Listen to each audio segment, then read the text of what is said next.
Hello ladies and gentlemen, welcome back. Force here, and today we'll be checking out Mag Runner Dark Pulse. Where did my glove go? There it is. Mag Runner Dark Pulse is a first-person action puzzle game that was developed by Frogwares, a company who's also made a bunch of Sherlock Holmes games for the PC. Now here in this video, I will be showing you a little bit of gameplay as well as giving you my initial thoughts and impressions on the game. So let me set the stage here. In this game, you play as this character named Dax. He is one of 7 elite mag runners who has been selected to participate in MagTech Corporation's space training program.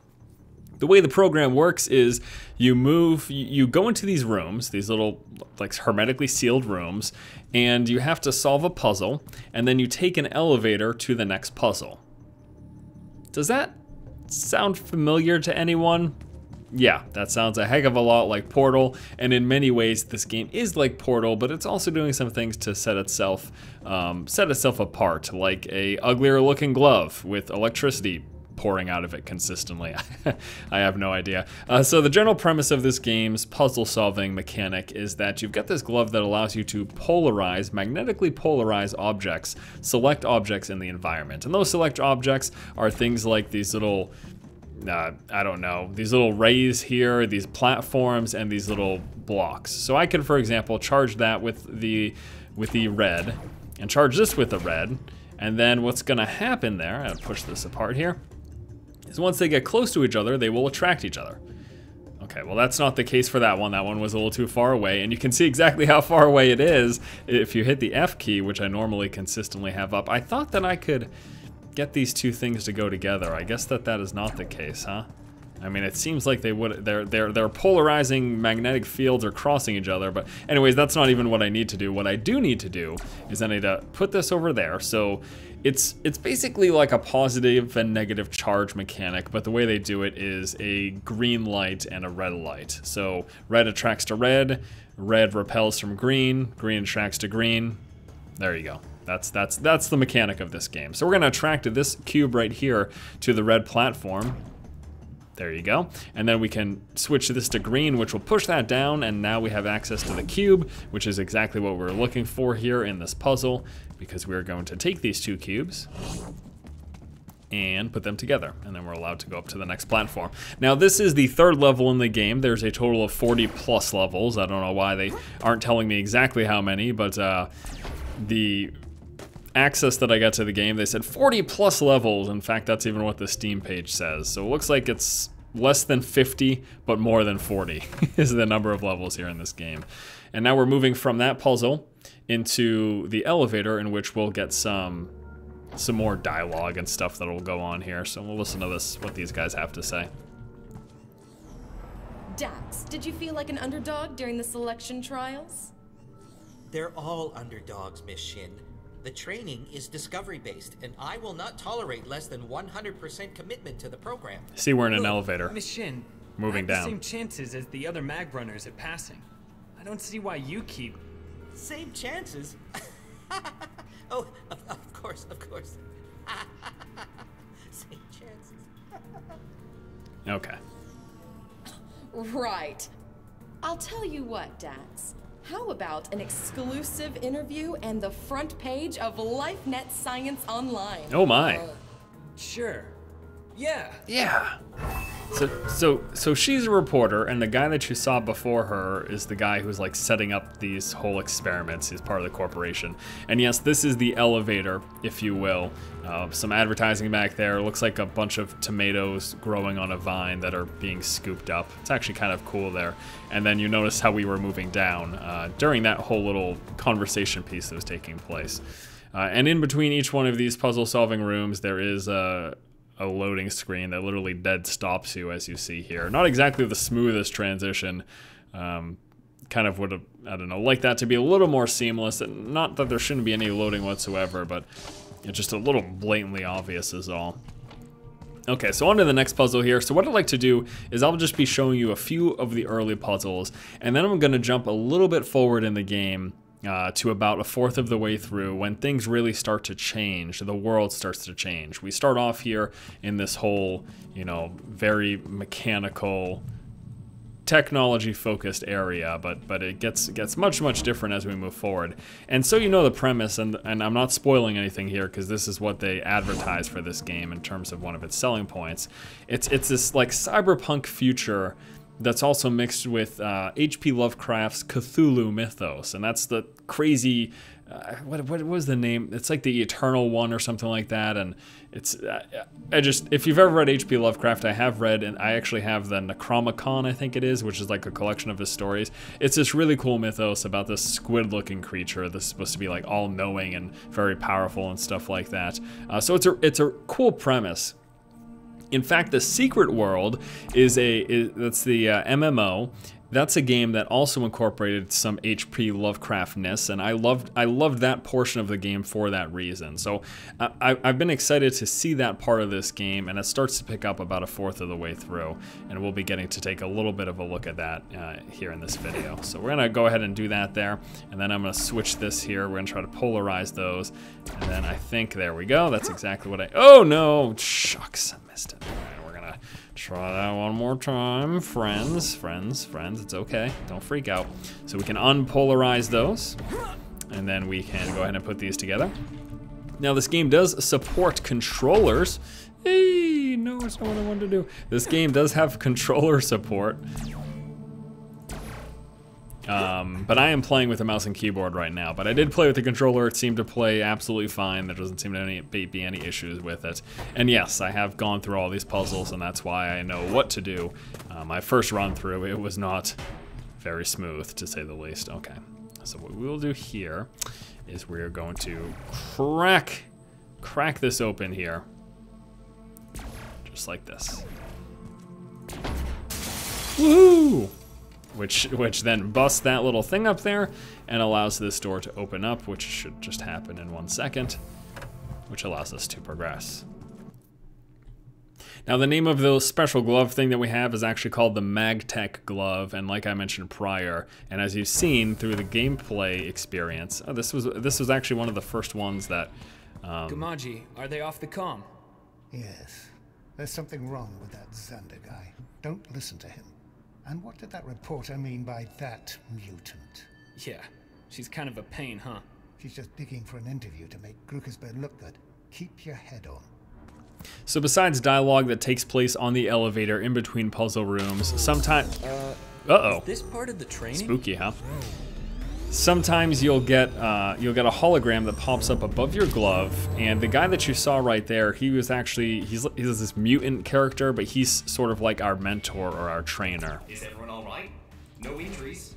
Bios are good. Xander, what happened? A minor power fluctuation, Mr. Grukersberg. I've ensured that it won't happen again. Okay, so you've seen me manipulate blocks, and now you can also see how we're able to manipulate platforms against each other to allow us to move up or down in certain areas. So we're going to be moving up here first, which will allow us to collect the first block.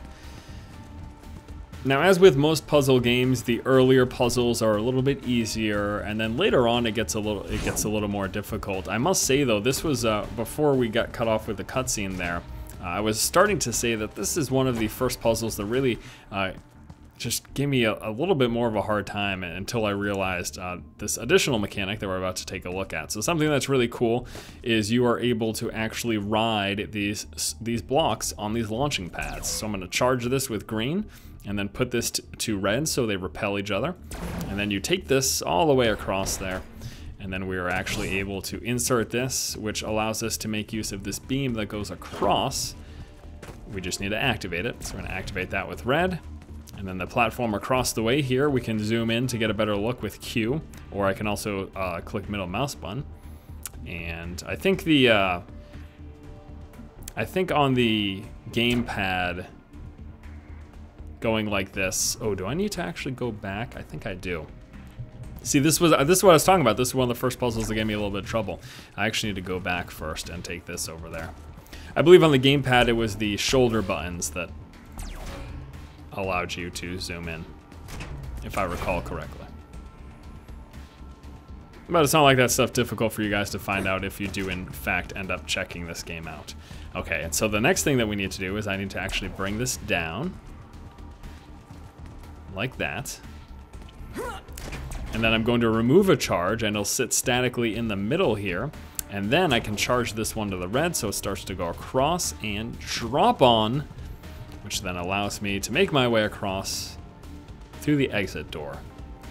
So yeah, even after completing this puzzle already, it still stumped me momentarily. So the puzzles definitely do progressively get more and more difficult as you make your way through the game. So I think I will show you, well, let's go through the elevator to the next portion at least. I want to see which puzzle that next one is. Ladies and gentlemen, we've suffered a minor technical glitch, but we are now back online. That's gotta sting, Grukersburg. With a live audience, too. Not exactly a solid recommendation for a new product, no. Hold on, Dax. Something's changed in the algorithms that Xander's using to run the facility. The system log shows a reboot. What? Gamaji, did you hack into the testing facility? Xander's interface is amazing. It integrates all the functions and accessibility of the LifeNet with his biofeedback response to influence the MagTech. Oh, you're gonna get me kicked out. Relax, Dax, I must. He thinks I'm just another peripheral. Oh, no. No, he's blocked me. Anyway, he's too busy to run a trace. Okay, to the next puzzle. So as I briefly alluded to earlier, and as you've been able to see, this game has a lot of similarities to the Portal game series. I would say that a disadvantage that more platforms. This would be a bad time for the power to go out again. They're different, okay? The only thing I would say about this, though, is that the Portal series has the notable benefit of having the portal, which really adds just this whole deep layer of you being able to quickly travel from one point to another by using the two opposite portions of the portal gun.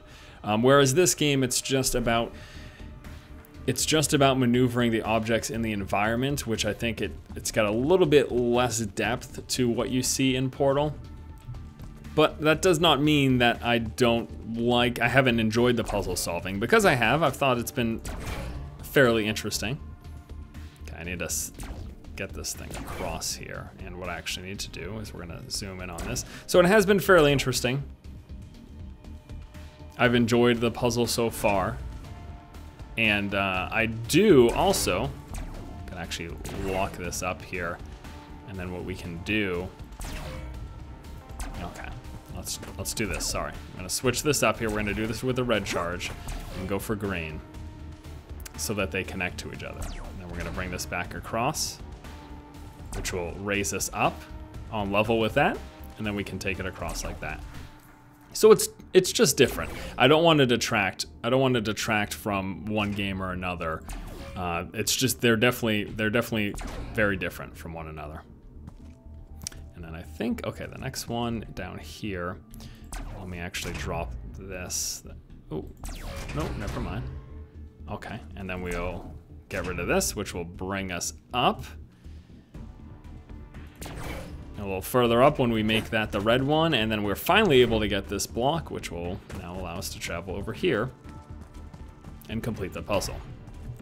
They're just different. I guess that's all there really is to say. I don't really want to go much more than that.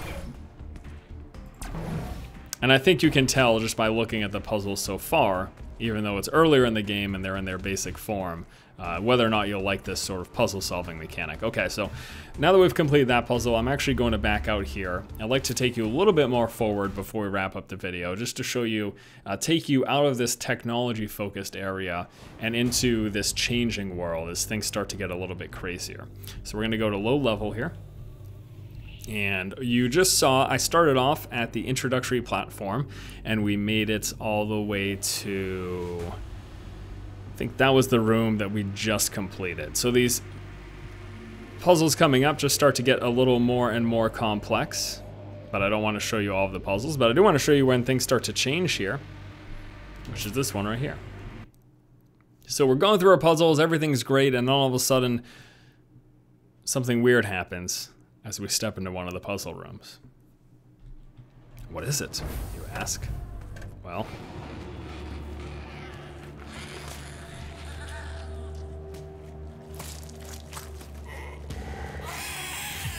It's a fish! No, it's a Cthulhu minion or something. Souls who sealed the gate. 7 now in limbo wait. 7 summoned to meet their fate and open the way when the hour grows late. Who was that? What's going on here? Why is my vision all blurry? And just what the heck's happening? What a drastic cut between cutscene and real game, huh? The seven candidates? Help! We need help down here! Somebody! Oh, what the I hell? saw... Xander, what is going on? I've got a flat line on the bio monitor. Is someone dead? Someone better not be dead, Xander. There has been an accident, Mr. Krugersberg. A malfunction in the system. The situation is under control. I'm trying to get us back online. Online? What do you mean, online? There we go. The facility is cut off. I can't get any signals from outside. No life net, no cell, nothing. We're on our own. For everyone's safety, remain where you are. Okay, so crazy fish person, something wakes us up, or we get some like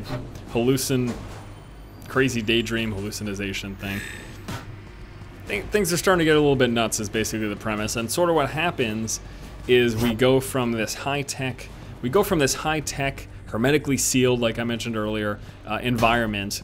We go from that into a very cosmos, space-driven, just craziness environment, and that's sort of the transition that takes place in this game. And as you get further in this game, you go further into the cosmos, and as Cthulhu wakes up, and all sorts of fun stuff like that. So that's essentially the setup here, and that's the progression of the game. And again, I don't really want to spoil too many of the puzzles or spoil too much of the game for you, so I think at this point we're probably just going to cut it. Dax Ward. Yes. Dax, what's going on down there? Nothing, I reporter. heard one of the mag runners have been hurt. I don't know, Miss Shin.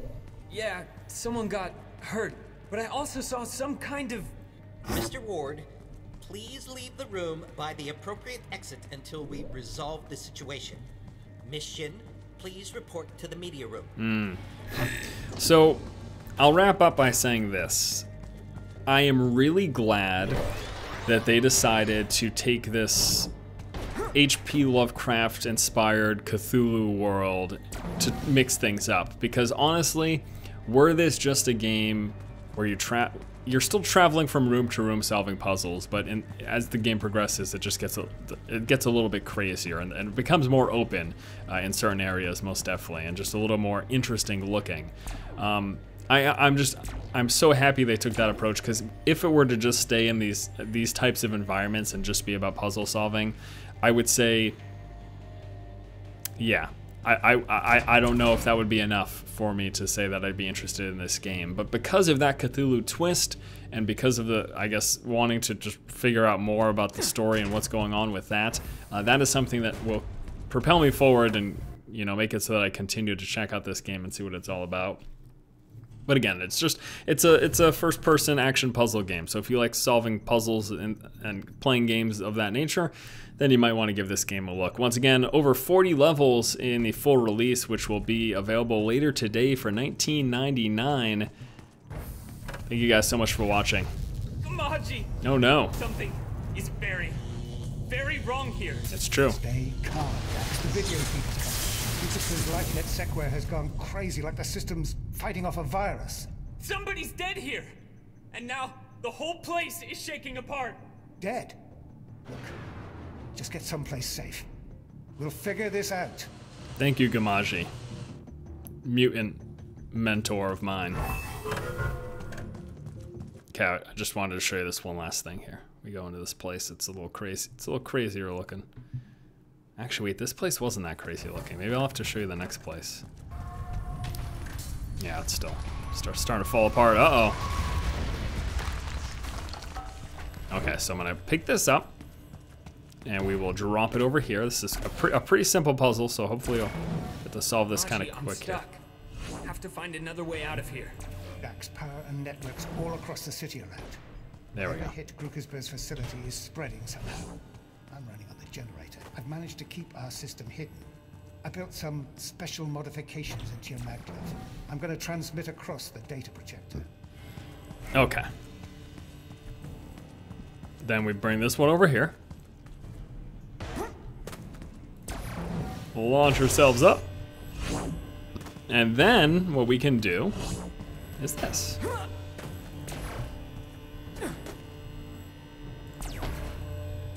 Ta-da! Check this place we're going. It's all crazy like. Love these loading screens.